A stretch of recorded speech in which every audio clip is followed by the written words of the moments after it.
अस्सलाम वालेकुम, नमस्कार दोस्तों। फिलहाल मैं मौजूद हूँ रामगढ़ विधानसभा के गांव बड़ौदा में। तो यहाँ पर जो आज संजना और जाटों का प्रोग्राम है, तो हम जो यहाँ पहुँचे हैं, जाटो समाज के लोग हैं, पंजाबी समाज के लोग हैं और यहाँ पर मीणा समाज के भी लोग हैं। तो मिले जुले सारे लोग ही यहाँ मौजूद हैं, मुस्लिम समाज के लोग भी मौजूद हैं।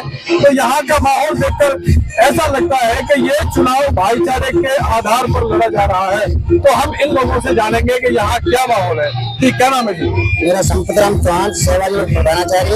यहाँ का चुनाव है जो भाईचारा और विकास के नाम पर लड़ा जा रहा है। यहाँ पर किसी प्रकार का आपसी विवाद नहीं है। जुबेर जी का जो कार्य कर रहा है उस कार्य को सराहा जा रहा है और उसके पद चिन्हों पे आर्यन साहब चल रहे हैं। इसलिए सभी समाज 3600 कौम आर्यन साहब को वोट दे रहे हैं। तो आपने पूरे हल्का का माहौल देखा होगा। पूरे हल्का में आपको कैसा माहौल लग रहा है? क्या उम्मीद है? उम्मीद ये है कि 80% हमारे सारे वोट आर्यन साहब को जा रही है पूरे समाज। तो बीजेपी ने भी यहाँ पे जो पूरा माहौल बना के रखा अपना, और सारे नेता यहाँ पर आकर जो अपना जोर दिखा रहे हैं, वोट मांग रहे हैं, तो क्या उनकी तरफ वोट नहीं जाएंगे? अपने कैंडिडेट की सभी प्रशंसा करते हैं और अपनी छाछ को कोई खट्टी नहीं बताता है। सब अपने अपनी प्रशंसा करते हैं। यहाँ तो माहौल आर्यन साहब का ही है। जी, क्या नाम है जी? मेरा नाम चुन्नीलाल जाटव और चेयरमैन। जी, गाँव कौन सा है? बड़ौदा में रहने वाला हूँ। बड़ौदा में के हैं आप? तो आप कुछ बताएं, जो बड़ौदा में क्या कंडीशन है आपके गाँव में?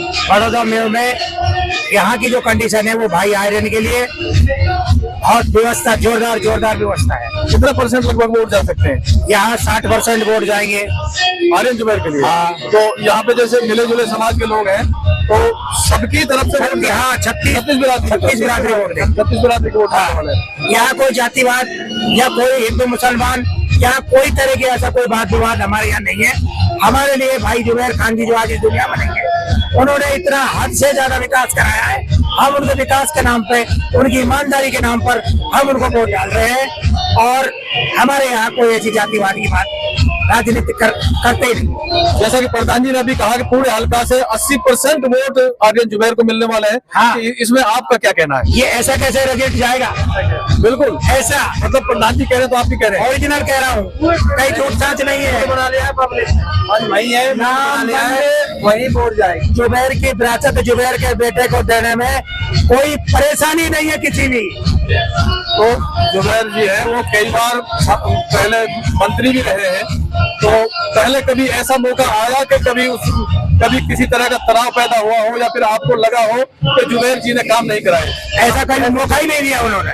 चाहे कोई बीजेपी का हो, चाहे कोई किसी भी अन्य पार्टी का हो, जुबैर जी के पास से बिना काम के कोई आदमी आया ही नहीं और उन्होंने किसी को कोई ऐसा शब्द इस्तेमाल ही नहीं। ऐसा व्यक्ति कहीं दुनिया में पैदा ही नहीं है। तो आपका मानना है कि जीत पक्की है? जीत पक्की है। मैं ये बात कहना चाहता हूँ कि माननीय आदरणीय जुबैर खान जी जिस वक्त उन्होंने इलाज गुड़गांव हॉस्पिटल में करवाया था, उस टाइम डॉक्टरों ने ये कहा था कि इसको कम से कम 1 साल या 10 महीने की रेस्ट करनी चाहिए। हमारे माननीय जूली साहब जी ने भी उनसे मना किया था, हमारे MLA साहबों ने भी मना किया था कि आप आराम करो, पर उनको तसल्ली नहीं आई।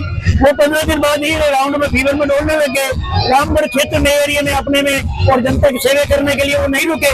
उन्होंने तहजीब से सेवा की और सेवा करते करते वो स्वर्गवास हो गए। तो मेरा यही निवेदन है, ऐसी जो है वो उसकी आज मैं बता रहा हूँ हकीकत में कि रामगढ़ क्षेत्र पूरी में कम से कम 80% वोट देंगे, कम से कम। और जो वोट हमारी पंजाबी समाज के और राजपूत सरदार लोग हैं, ये कम से कम ज्यादा नहीं तो 35% 30% तो कम से कम देगी। सरदार जी है, उनकी उम्मीद कैसे कर सकते हैं? हमारे गोविंदगढ़ में दे रहे हैं, बहुत दे रहे हैं। गोविंदगढ़ सुखवंत सिंह जी जो बड़ौदा में गोविंदगढ़ के रहने वाले हैं और गोविंदगढ़ में ही दे रहे हैं। ये भी आपको मैं बता देता हूँ इस बात के लिए। सुखवंत सिंह यहाँ का लोकल नहीं है, जो कि वास्तविकता मैंने जाना है, मेरे पास है। ये पंजाब के हैं, पंजाब का बहुत प्रॉपर्टी वाला है। ये 2 भाई यहाँ आए थे, एक भाई वापस चला गया है। प्रॉपर्टी डीलर, कोई कमी नहीं है इसके पैसों की। और ये बाहरी व्यक्ति, वहाँ के जो लोकल सरदार हैं, जो पंजाबी वर्ग है, वो इसको नकार रहे हैं। ऐसा वैसे असंभव है मुझे नहीं, 100%। मैं कल पूरे फील्ड में रहा हूँ, सरदारों से भी मेरी मित्रता रही, मेरे साथ पढ़े भी हैं। उन सबका ये मानना है कि ये बाहरी व्यक्ति, हम इसको वोट नहीं दे रहे। तो क्या सरदार जी भी जो आर्यन जुबैर जी को वोट दे रहे हैं? जुबैर जी को वोट दे रहे हैं। आप देखिए 10 जगह जुबैर जी का आर्यन साहब का सम्मान किया है। अच्छा, गोविंदगढ़ में सम्मान किया है, सरदार सम्मान कर रहे हैं। समाज दे रही है पूरी। तो आपका मानना तो ये है कि सारी बिरादरी मतलब 36 वोट 3600 कौम कांग्रेस के पक्ष में है और इसको आर्यन जुबैर साहब को वोट दे रहे हैं। बिना झिझक के, कोई डर नहीं, कोई भय नहीं, स्वतंत्र रूप से भाईचारे के आधार पर अपने वोटिंग कर रहे हैं। चलिए, तो जो ये लोग हमारे साथ मौजूद थे, जाटो समाज से, पंजाबी समाज से और मीणा समाज से, ये भाई साहब जो है मीणा समाज से हैं, तो सारे मिले जुले लोग यहाँ मौजूद हैं। तो इन्होंने जो बताया है रामगढ़ क्षेत्र के बारे में, जो बताया है कि यहाँ 36 बिरादरी के वोट आर्यन जुबैर जी के खाते में जाने वाले हैं। तो देखते हैं 13 तारीख को क्या होता है और जिस दिन रिजल्ट आएगा उस दिन क्या निकलने वाला है। तो इसके लिए करना होगा इंतजार। मिलते हैं किसी और अगली अपडेट के साथ। खुदा हाफिज।